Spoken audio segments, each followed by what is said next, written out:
joint tonight. I'm glad to see that you came. Y'all came to watch me. I wasn't even ready. I'm never ready on time, though. I'm like the worst fucking streamer ever, guys. I'm like the worst streamer ever.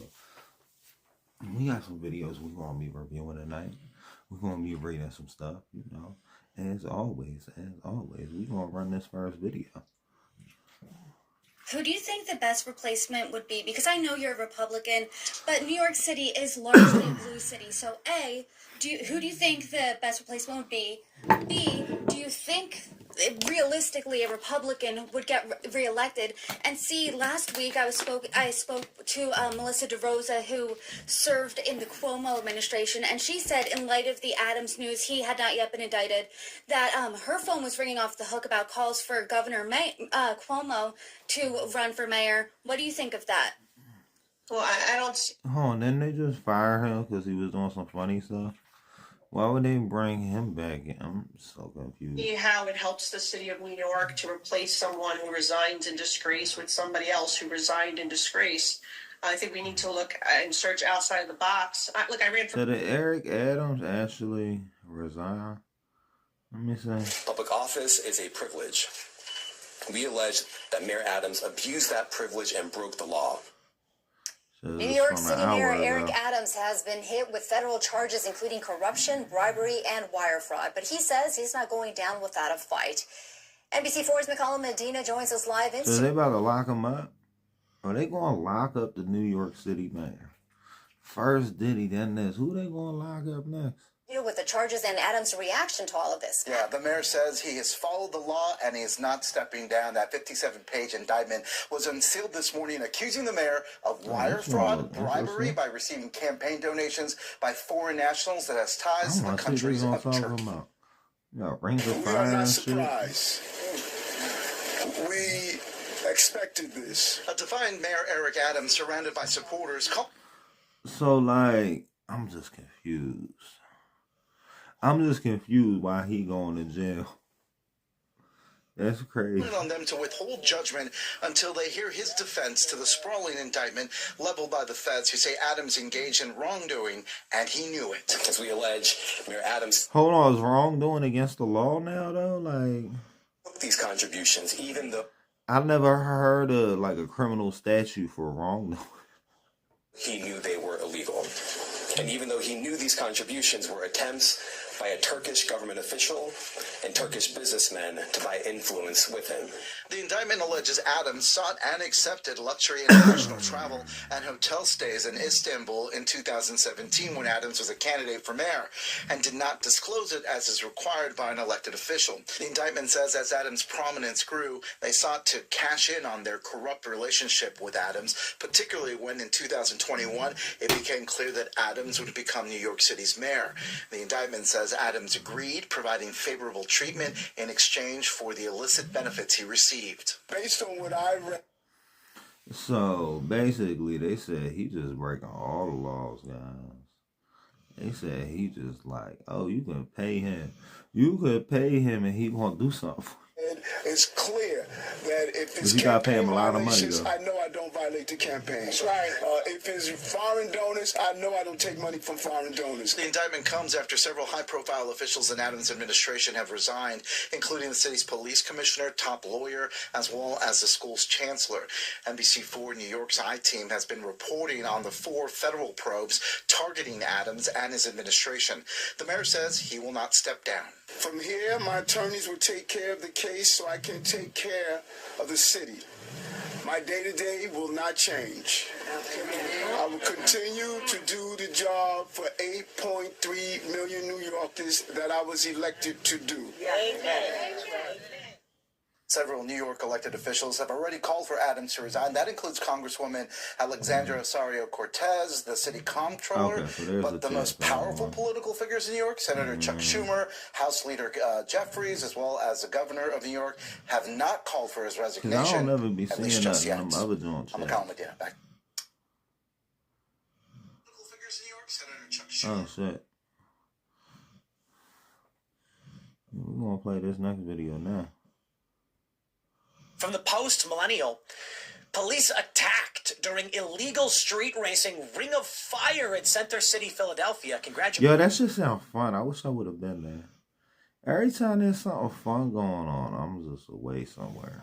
This is what your cities have become. But don't worry, the DOJ and the corporate press are saying crime's down. Everything's fine. There's no recession. The economy's actually better than ever. Bro, it definitely is. It's better than ever because you get paid to talk online all day. You got a whole bunch of employees. The media, the machine, they'll come out. The Democrats will tell you. This motherfucker be slow for real. I might pop another one of his joints on. He's slow for real. Y'all think I'm slow. This motherfucker slow. He just can talk all polished up and shit. Don't believe your lying eyes. Don't believe what you experience. The economy is good and there's no crime. Lies. Take a look at this. There is no crime today, sir. There's no crime. There's no crime. So that was a good day. If you know what day was the good day, write it in the comments. Officials said that a total of 5 police vehicles were damaged overnight, including broken windshields and flattened tires. Officials said there was a total of 11 illegal street racing incidents that police responded to overnight. Take a look at this video. Filming on a drone, by the way. For those that are just listening, they're dancing in costumes and jumping up on top of police vehicles. They are pulling. Yeah, that shit funny. That shit funny for real. They wildin' over there. The police vehicle open. They're opening the door. Oh, they goes around the fucking police car. They goes around the fucking police car. I think they pushing that joint. They're flying a drone around it, filming it. This is what's been going on in these cities. Yeah, this has been going on quite a bit. They say police were attacked and their vehicles damaged over the weekend as officers worked to disperse large crowds that had gathered at multiple illegal car meetups. Yeah, that shit's funny as fuck. That's funny as fuck. Everybody was scared to do that type of shit when I was a kid. Everybody was scared to do that type of and shit. I'm a grown man now, throughout Philadelphia. Like police responded to the first 9:30 p.m. Saturday. To the first 9:30 p.m. Saturday night on the 7400 block of Bustleton Avenue, where around 50 cars were involved, according to NBC 10. 9 citations were issued under the nuisance car ordinance and 15 to spectators. One driver in that incident attempted to evade police by driving towards officers, resulting in the driver colliding with a civilian vehicle. Officials said that a warrant has been issued for that driver's arrest. Police responded at 11:47 p.m. to the intersection of 20th Street and Patterson Avenue, where over 100... Okay. Are you gonna get to the gist of this shit though? Or is you just gonna sit here and keep reading? Vehicles this should reportedly be drifting funny, and yo. engaging in reckless This driving. should be funny. 2 people were arrested after fleeing from police and crashing into a pole. He's just a good reader. If I was a good reader, y'all probably like me better. How many people you got from reading good? A 38th district officer received minor injuries Okay.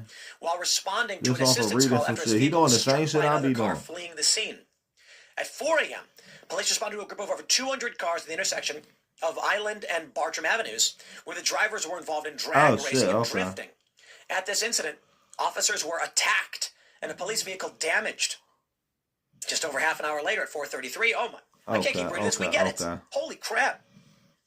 Police officials said the total of 5 vehicles were damaged, including broken windshields, flattened tires. Officials said there were a total of 11 illegal... That shit sound funny, but that wasn't in Center City. That was down southwest. That was down southwest. Take a look at this one. For those that were involved, kind of close to Center well City. Aware, we have your picture. We're coming for you. If you think you got away last night, you didn't.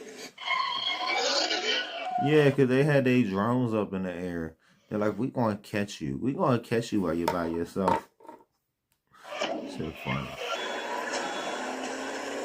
This is showing people... Another weekend of illegal car meetups causing what Philadelphia police describe as chaos across the city. At least 3 people, including 1 juvenile, are under arrest as investigators try to get control of this situation. Thanks for being with us for another weekend of illegal car meetups causing what Philadelphia police describe as chaos across the city. At least 3 people, including 1 juvenile, are under arrest. Oh, 3 people. You only got 3 people? Okay. Okay.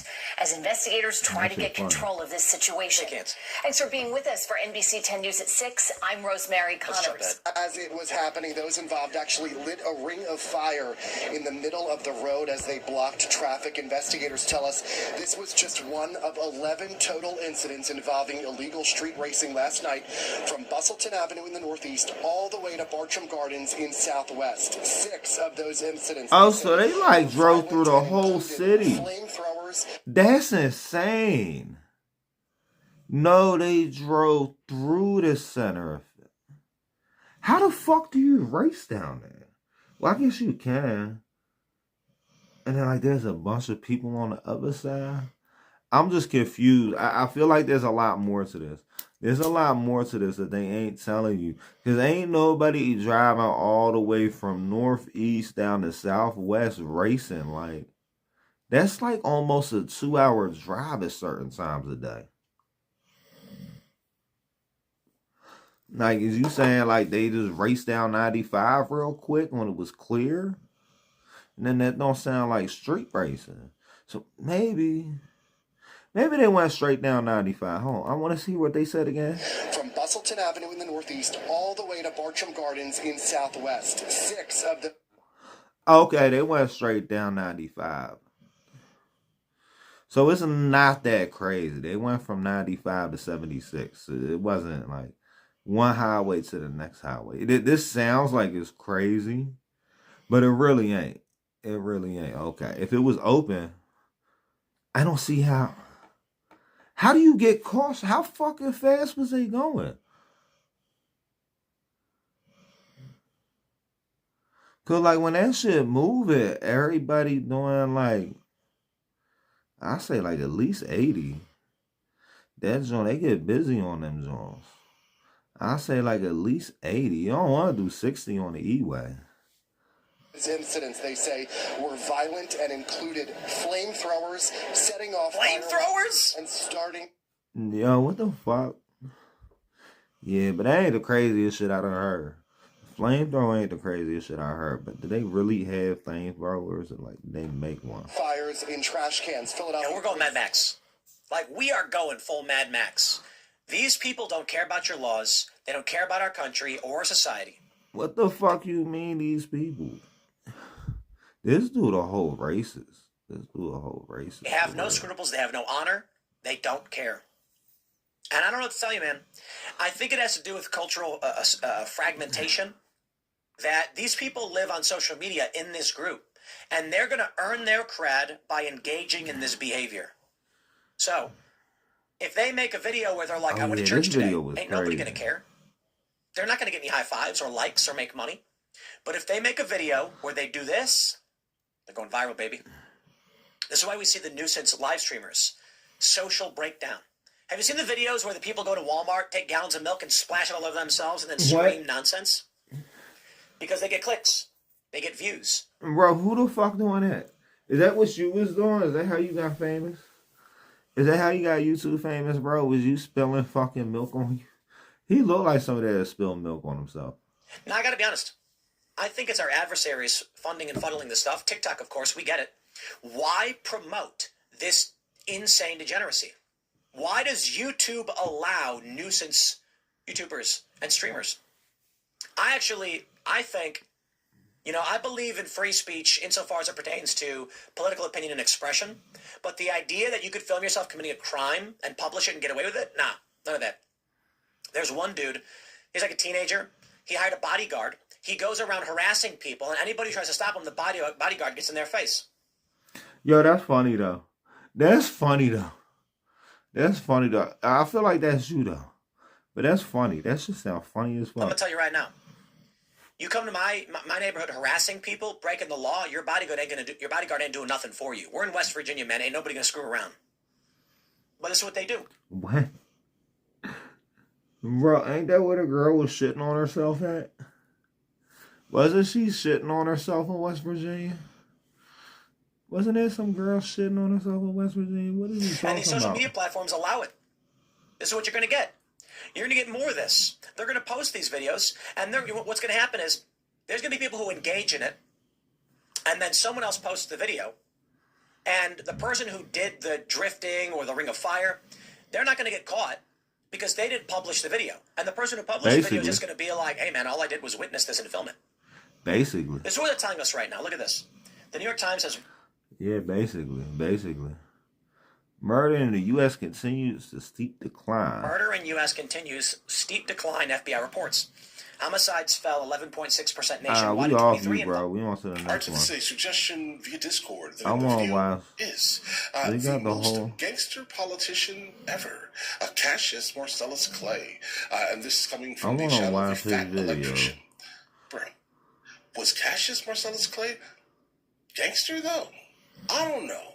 I mean, I guess was he gangster though? I guess how do we define gangster? If we define it like this, I have my view. Before you ask, yes, this is in fact the guy that Brad Pitt's character in the movie Fury is based off of, and yes, the nickname War Daddy was real. Today we're talking about the most gangster tank commander in American history, Lafayette Greenpool, his incredible crew, and their infamous M4A176W Sherman tank, known by its moniker painted across the side, In the Mood. Oh, no, this ain't what I thought it was.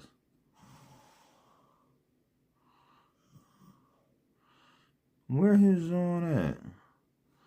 Let's see, playlist, crazy history.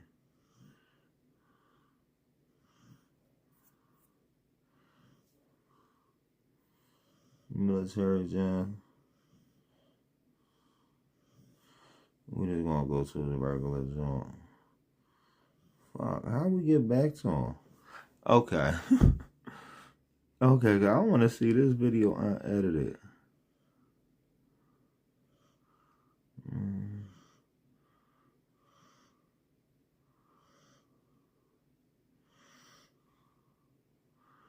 It was the most gangster something.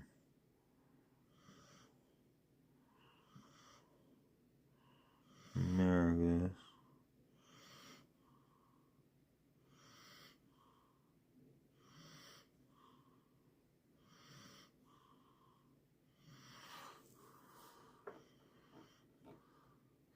Oh, the most gangster. It's a riveting story. It's really good. All right, we gotta go. Yo, bro, why you got your kid up on the camera? You drunk? I gotta tell the internet about the guy I named you after, okay? You gotta go hang out with him now. Oh, that's why. Politician in American history, ladies and gentlemen, Cassius Marcellus Clay, aka the Lion of Whitehall. Whitehall being his family home that he grew up in Kentucky. Yeah, this shit gonna be funny.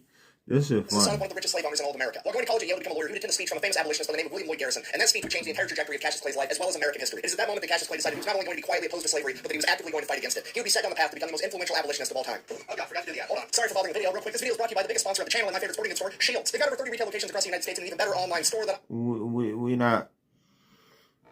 I'm sorry, bro, but we're not watching your which is somebody that believes we need to end slavery right now, and they're willing to fight about it. And in the case of Cassius Clay, he was willing to fight anyone, anywhere, anytime. You see, Cassius Clay wasn't just some nobody punk kid that went off to college and decided that he didn't like slavery. This was the son of one of the wealthiest slave owners in all of America. So for him to come out and voice anti-slavery views was a huge deal, and it pissed off a lot of people. So, being that this was the 1820s, what do you do when you're pissed off? You challenge somebody to a duel. So needless to say, the young Cassius Clay found himself partaking in an awful lot of duels, and he never, ever lost. So, obviously, he's pretty good at it, and what do you do when you find something you're pretty good? Well, the thing is, like, if he lost, then you don't hear about him no more. So, like, he lost eventually, right? You know, live by the sword, die by the... You want to keep doing it, right? Right. So Cassius Clay starts challenging anyone and everyone to a duel that dares to oppose him. It became common knowledge in his community that Cassius Clay would be willing to fight the wind if it blew from the west and he wanted it to blow from the east. This man went on a dueling rampage, so much so that by the time he graduated college, he was considered to be the deadliest duelist in all of North America. This guy was putting slave owners in the dirt like he was John...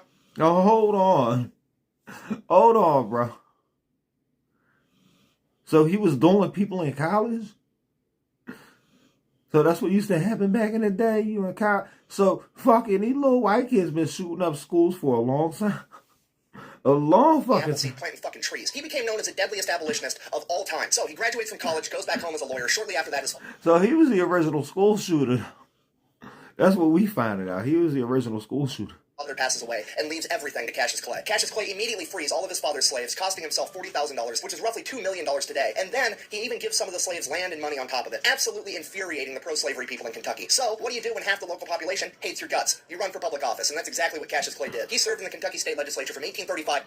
Oh, how did he win if everybody hated him, though?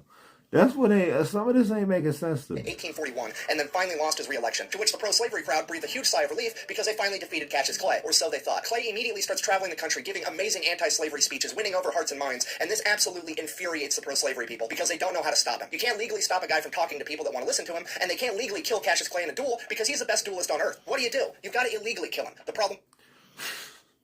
So they could legally kill him in a duel. Yeah, what the fuck they think this is? Yu-Gi-Oh? That is, they can't find a hitman that's dumb enough to think that they can take out Cassius Clay, so they have to go to the one crevice of the planet where they can find somebody truly insane enough to think that they can do this job. And that man's name was Sam Brown, an assassin from New Orleans. 1834, Russell Cave, Kentucky. Cassius Clay's finishing up one of his world-famous speeches as he pulls out a burlap sack, reaches into the sack and pulls out a holy Bible and says, "For those of you that believe in the laws of God, I make to you this argument against slavery," sets the Bible on the table, reaches back in the sack, pulls out a copy of the U.S. Constitution, and says, "For those of you that believe in the laws of man, I present to you this argument against slavery," sets the Constitution down on the table, drops the burlap sack to the ground and says, "For those of you that believe in neither the laws of God or man, I make to you this argument against slavery," as he pulls out both of his pistols and sets them on the table, which I think we can all agree is gangster as fuck. And at this moment, Sam Brown comes up on stage and shoots Cassius Clay point blank in the chest. Luckily, Cassius Clay never leaves home without his trusted Bowie knife, which resides inside of a metal sheath. And that metal sheath would catch Sam Brown's bullet, saving Cassius Clay's life. At which point, Cassius Clay would draw his Bowie knife and charge Sam Brown. Yo, man, it's that body armor back in the day and shit. When motherfuckers ain't had body armor, he already had that shit. 6 of Sam Brown's friends in the hold audience... on right quick. Let me see. This should not be going like that.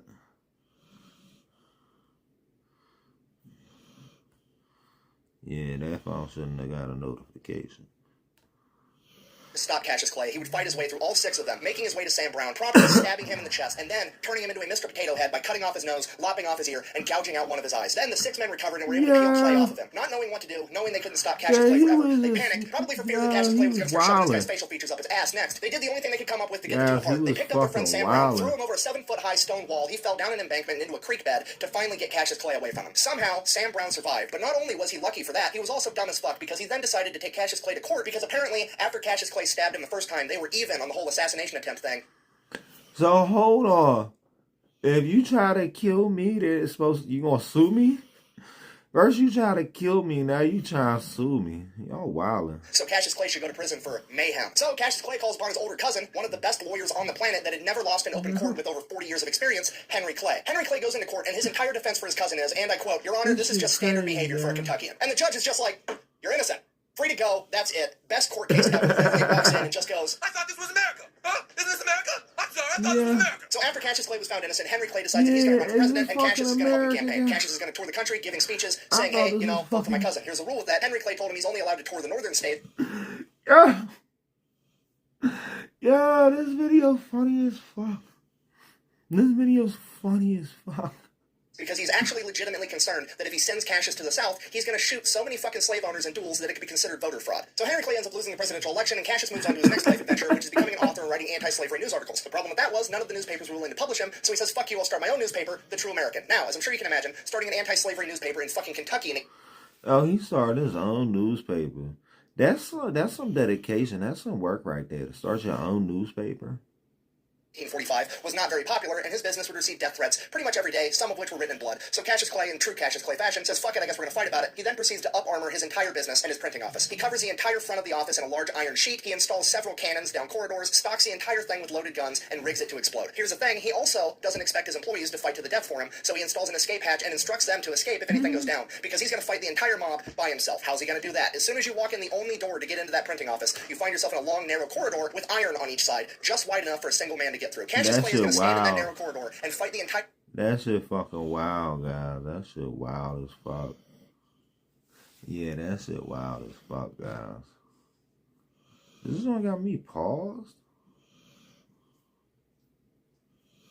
Skip the live. I don't know what happened with that joint. I want to make sure the stream help is working right.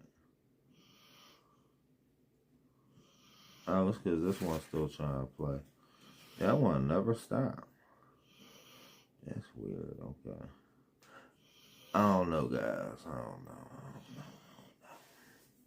mob, one man at a time. Literally the mentality of if you have a problem, take a number, I'll kill you in a minute. This man recreated the entire battle of fucking Thermopylae with 300 Spartans, except he's gonna do it all by himself. If you think fucking with John Wick's dog is a bad idea, the last thing you want to do is fuck with Cassius Clay's printing press, because this man is determined to defend the freedom of speech with the right to bear arms at any cost. Obviously, this escalates to Cassius Clay defeating an entire mob single-handedly. Right? Wrong. The mob, being full of, super brave pro-slavery men that know they're doing the right thing, do the honorable brave thing, and wait till Cassius Clay is bedridden with typhoid fever, so they know he isn't gonna show up. They show up to his business at night and burn the place to the ground because they're a bunch of fucking bitches. Now, Cassius Clay recovers from typhoid fever.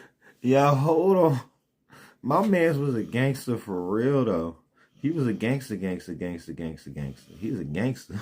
He reestablishes a newspaper in Cincinnati, Ohio, which is an anti-slavery stronghold. The only problem with that is being an anti-slavery stronghold, there's not going to be any conflict, and that's fucking boring, so Cassius Clay moves on to another life adventure, volunteering in the Mexican-American War. While serving in the Mexican-American War, he would be a captain leading a group of Kentucky soldiers, and they would be captured pretty much immediately, and he would spend the duration of the entire war as a POW. While serving as a POW, some of the men under his command would escape, meaning that the Mexican military was then going to put the rest of his unit to death. Cassius Clay said, hey, don't kill my men, just kill me and my other fellow officers, we're the ones in charge, it's our fault that those men escaped, it's our responsibility, please let the lower enlisted men go home. The Mexican military was so impressed by this that they decided to spare everyone, including Cassius Clay, and he would return home a war hero. Returning home from the war in 1848, he didn't really know what to do, so he starts giving his famous speeches again, this time leveraging his newfound title as a war hero. So obviously it doesn't take long for him to piss everybody off. He faces yet another assassination attempt. This time, 6 brothers from a wealthy slave-owning family show up, the Turner brothers. They show up with clubs and knives and guns, and they beat the living shit out of Cassius Clay with the clubs. They stabbed him multiple times. Cassius Clay whips out his trusted Bowie knife, starts opening up these brothers like they're fucking Amazon packages, making his way to the lead brother and stabbing him and He said opening them up like they Amazon packages. What?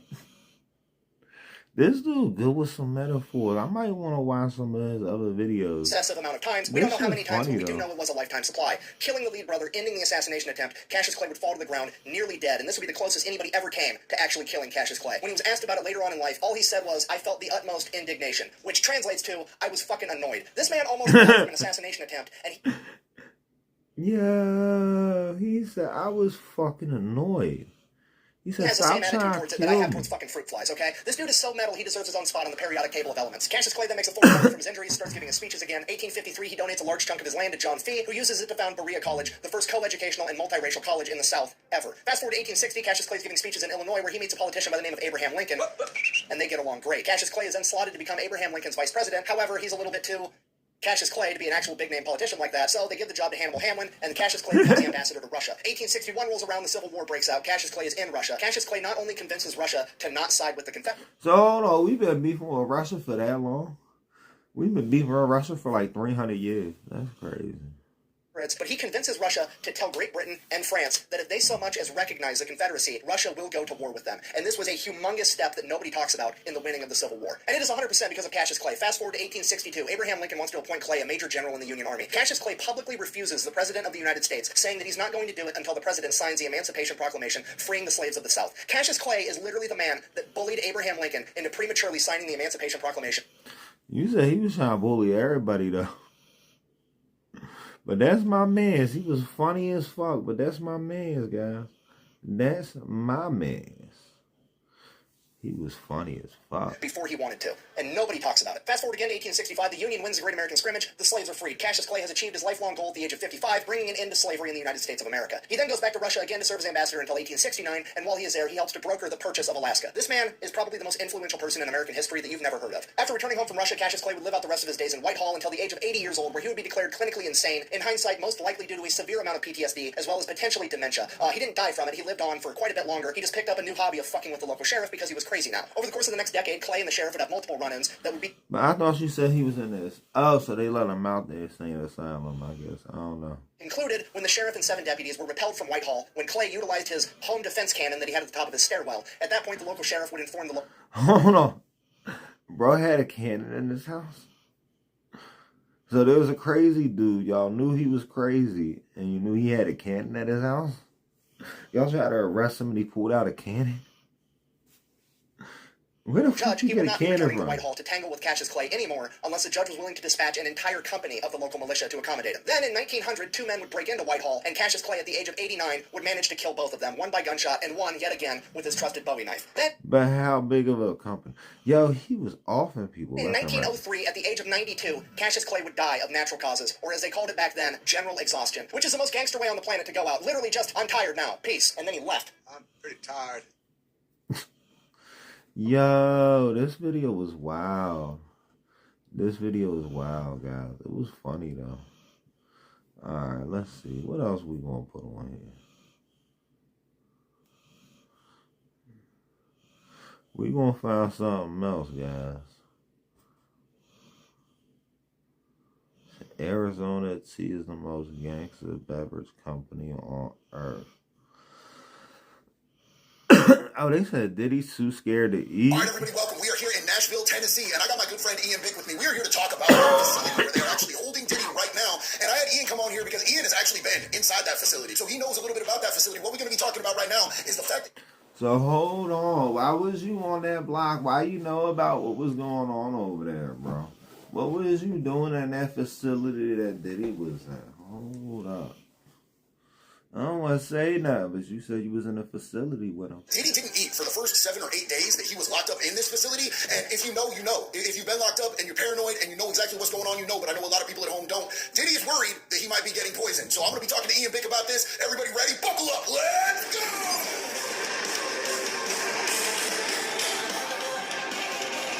He think he gonna get poisoned? You think they gonna poison Diddy?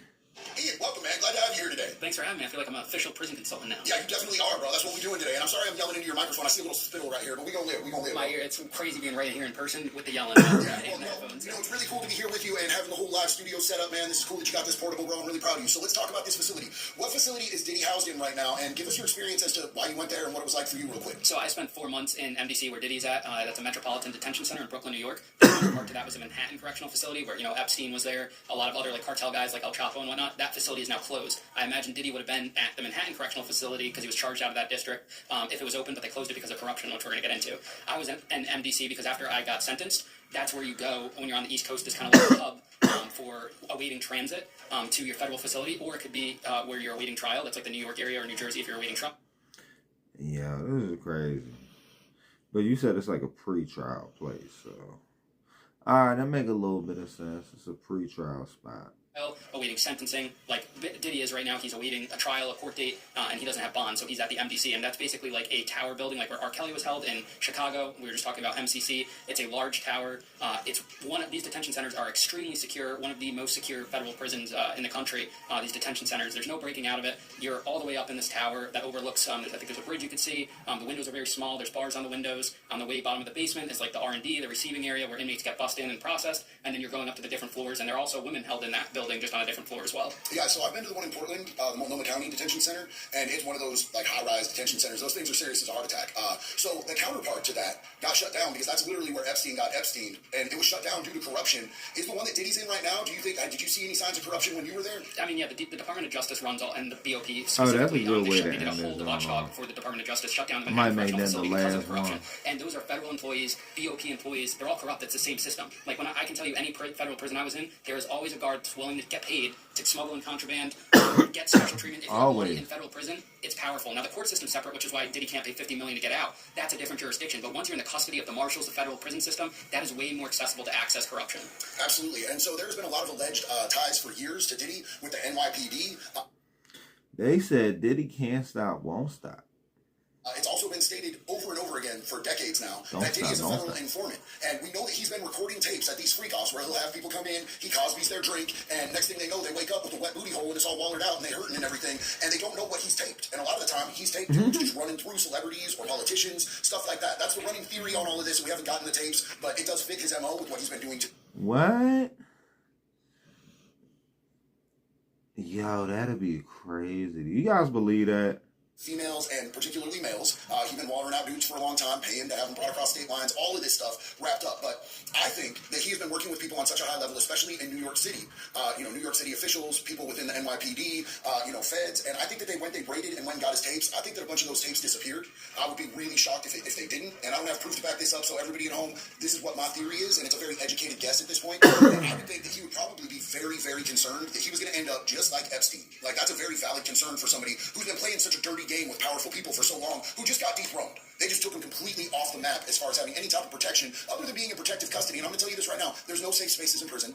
There's not like some place where they could put you where you're going to be absolutely like Epstein was in suicide watch. He had guards that were supposed to be at his door. There was a Yeah. camera, and the camera just magically broke right when he Epsteined himself, right? He Epsteined himself. So it's very plausible. So Epstein himself. that Diddy is super worried about the idea that he could have poison brought in his food if he didn't eat for 7 or 8 days. Now, look, a lot of people, when they go into, being incarcerated, they're coming down off opioids and they have a real hard time eating for the first few days. But to go 7 or 8 days without eating is pretty extraordinary. That's a great length to go to. Do you think that it's possible? And I'm not saying that you would have insider information on this, but do you think it's possible somebody in a high place in New York could find somebody who was corrupt enough to slide something into his food when it was brought to him as suicide? Listen, the way I look at it as if a guard can get a cell phone or drugs into the most secure federal prisons, in the country, getting a little bit of poison or whatever in through whatever is highly possible, because you would have to have everything robotic to make it totally foolproof that he was good, or you'd have to strap him down and force. Yeah, it's true. It just sounds like he's like paranoid schizophrenic. And have like the president of the United States, who there's corruption on its own or whatever. Before you even get into that, but you would need someone that's uncorruptible to actually feed him to prevent 100% absolute, not being able to corrupt someone. So it's 100% possible that someone can drop food or poison or whatever into his food. And I doubt they have inmates at MDC. Most of the time they'll bring up a cart. Or this is what they do: they bring up a cart to the unit, and inmates will serve. Oh, did he say NBC? Possible, because you would have to have everything robotic to make it totally foolproof that he was good, or you'd have to strap him down and force feed him and have like the president of the United States, who there's corruption on its own or whatever. Before you even get into that, but you would need someone that's uncorruptible to actually feed him to prevent 100% absolute, not being able to corrupt someone. So it's 100% possible that someone can drop food or poison or whatever into his food. And I doubt they have inmates at MDC. Most of the time they'll bring up a cart. Or this is what they do: they bring up a cart to the unit, and inmates will serve the other inmates that are working in the kitchen. In this, like we saw in Epstein when he's in solitary or in the SHU or protective custody, which is all the same thing. The guards will bring the food to the cell. I don't think they're going to risk, after what happened at the MCC with Epstein, to happen again. But, I mean, anyone in these high influential places, they have money. Anyone can get bonded. You can see who's working there. You can figure it out, You can have the most secure federal prison, something's going to happen. Yeah, if you offer somebody 10, 15 grand who's making $25 an hour to do something, and especially there's many ways that you can poison a person to make it look like natural causes. There's also the idea like fentanyl is so freely found in so many facilities, and it's not like inconceivable that somebody like Diddy could get. Yeah, that's possible too. They could just blow that shit in his face. And the fact that he already got caught with drugs, like he got caught with drugs first, his mule got caught with drugs, and then they found drugs when they actually arrested him. So it's highly plausible that they could hit him with something like putting fentanyl in his food and make it look like an overdose. They could put something in his food to make it look like he had a heart attack. There's so many different ways to poison somebody that they could have declared natural causes or self-deletion through overdose. That I think that he's aware of that. Now, whether or not this is a reality, I'm not saying that this is a reality, but I'm saying I believe that in Diddy's mind, he's super paranoid. Like, he doesn't know who he can trust. Probably he can't trust anybody. And when we're talking about who's uncorruptible, let's take anybody that's been president or a presidential candidate right out of that discussion. I'd say I'm super uncomfortable with that. You know what I'm saying? But yeah, like anybody can be bought, bro. Anybody can be bought in a situation like that, especially when you are a guard or a correctional staff member. Those people are not making elite money. So if somebody offers them elite money, even if it's just a one shot, it is very, very plausible that they are going to take that. Definitely. Especially considering, if you're going against your superiors, that's it's a done deal, bro. You're going to do what you're told, and you're going to get that check. I mean, to be honest with you, if I was the feds, I would have let him go on home confinement just so I didn't have to have that pressure. That's a lot of pressure they're under, because look at the world. If something happens to Diddy in prison right now, all right, you got Epstein, there's conspiracies around that. Did it happen? Did it not? Whatever. That's a one-time thing. That's in the modern news. But if something happens to Diddy right now, what is the world going to say?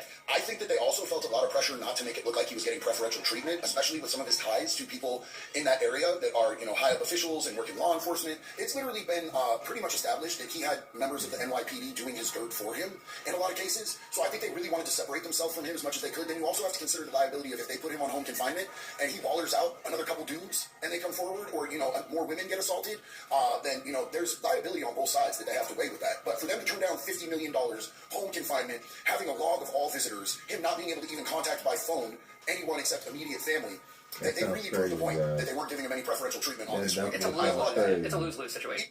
That definitely sounds crazy, yo. But he ain't coming home. Bad boys got life now.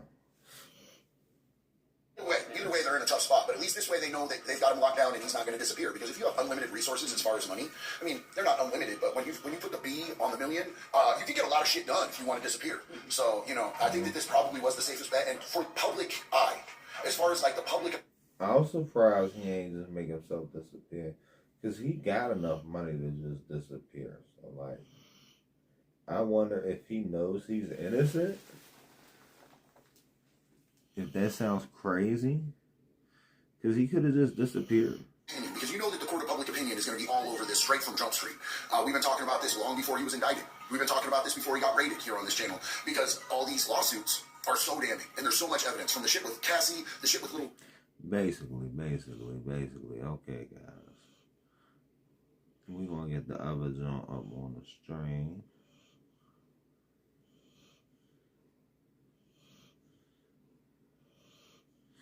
I'm going to read some of the news to y'all, actually. That's how we're going to start it off, right? So, ex-suspense journalist can clip potential over publication of J.D. Vance dossier. Oh, well, what's J.D. Vance's dossier?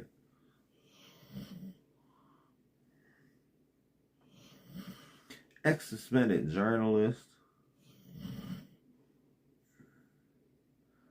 Let me get this up here for y'all so y'all can actually look at what I'm looking at.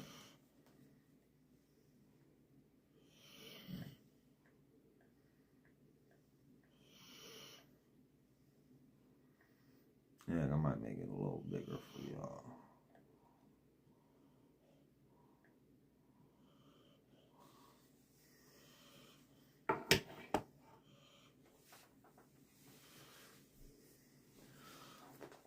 Oh, it actually shows y'all it getting bigger. Ex-suspended journalist Ken Kipperstein, after he shared materials about Senator J.D. Vance, allegedly linked to an Iranian hack on former President Trump's campaign. An ex-spokesperson stated that the suspension was due to Klippenstein posting unredacted private personal information, including Vance's physical address and social security number. What? Observers criticized the decision, questioning the consistency of X's free speech policies under its owner, Elon Musk. Well, you can't just post somebody's address. I think, like they said, that was like one of the things that's against the rule. Now, he's famous enough for him to take notice to it kind of quicker than if it happened to us. What reasons it can? I don't even fucking know.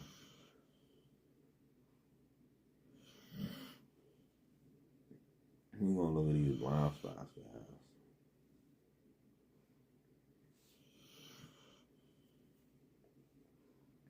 North Carolina removes 747,000 from voter rolls, citing ineligibility. What? North Carolina don't even have... How many people is in North Carolina? North Carolina.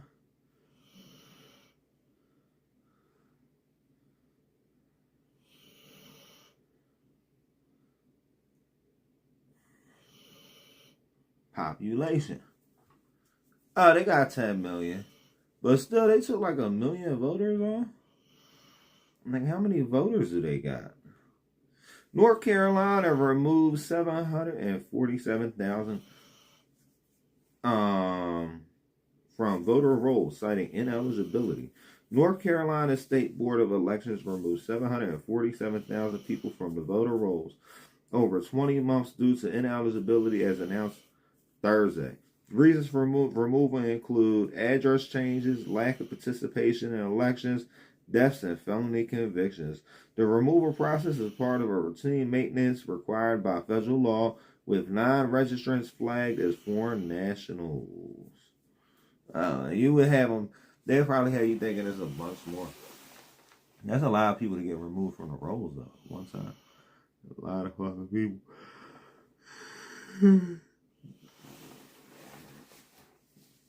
Republican-led group sues to block Georgia rule requiring hand count of ballots. Republican-led group sues to block Georgia rule requiring hand count of ballots. A Republican-led group suing to block Georgia's requirement for poll workers to hand count ballots, claiming the state election board is overstepping its legal authority. Internal vigilance Action amended its lawsuit to challenge the newly adopted ballot counting rule by the board on Wednesday. The board, comprised of 3 Republican members, has forced criticism for Democrats and voting rights groups concerned about the potential election disruptions. Now, these got a lot of shit going on. And basically telling everybody they can't vote. And they be like, you can't vote. Oh, you can't vote. And you can't vote.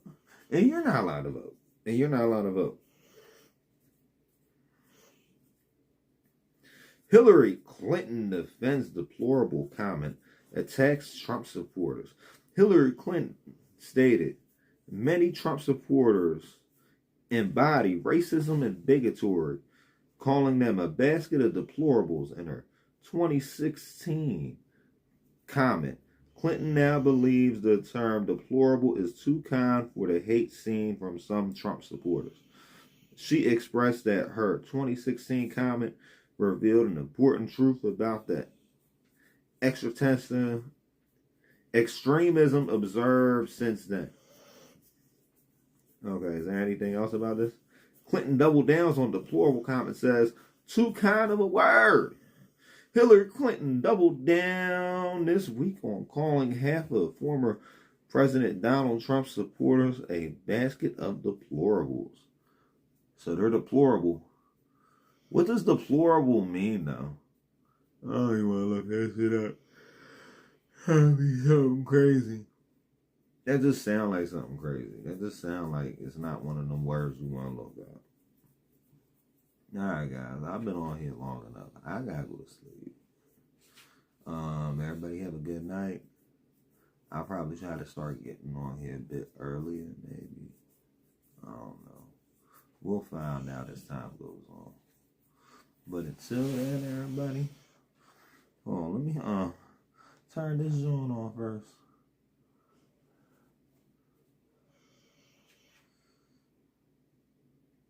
Till then, everybody. Peace. I'm gonna see y'all around.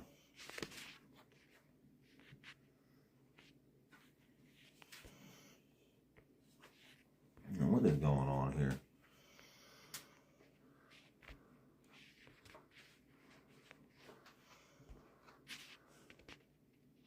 There we go.